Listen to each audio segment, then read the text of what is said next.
चंद्रमा की सतह पर गुरुत्वीय बल पृथ्वी की सतह पर गुरुत्वीय बल की अपेक्षा 1/6 गुना है। एक 10 किलोग्राम की वस्तु का चंद्रमा पर तथा पृथ्वी पर न्यूटन में भार क्या होगा? तो जो वस्तु का द्रव्यमान दिया गया है वो 10 किलोग्राम है। द्रव्यमान का मात्रक किलोग्राम, तो यहां पर 10 किलोग्राम है, यानी द्रव्यमान दिया गया है। वस्तु का द्रव्यमान स्मॉल m और इसका मान हमको दिया गया है 10 kg, 10 किलोग्राम।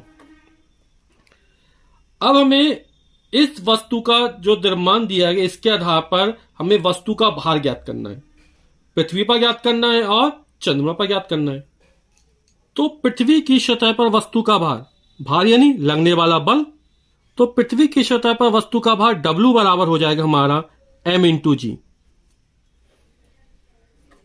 जहां m वस्तु का द्रव्यमान और g गुरुत्वीय त्वरण है। m द्रव्यमान 10 किलोग्राम है और पृथ्वी का गुरुत्वीय त्वरण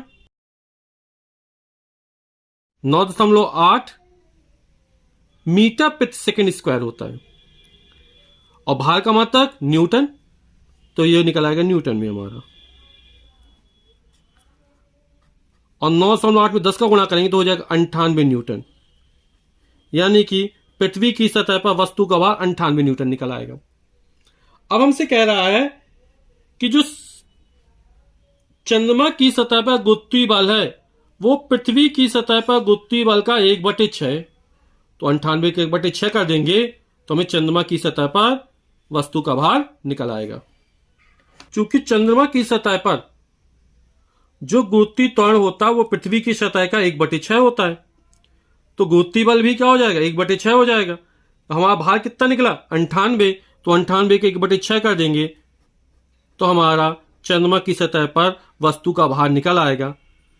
6 एकम 6, 3 बचा, 38 हो गए, 6 6 36, 37 38, 2 बचा, 6 3 18, 2 बचा, 6 3 18, तो 16.33 न्यूटन ये चंद्रमा की सतह पर वस्तु का भार निकल आएगा।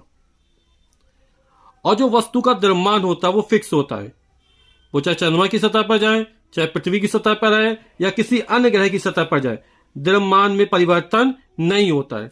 स्मॉल g के बदलने के अनुसार भार में परिवर्तन हो जाता है।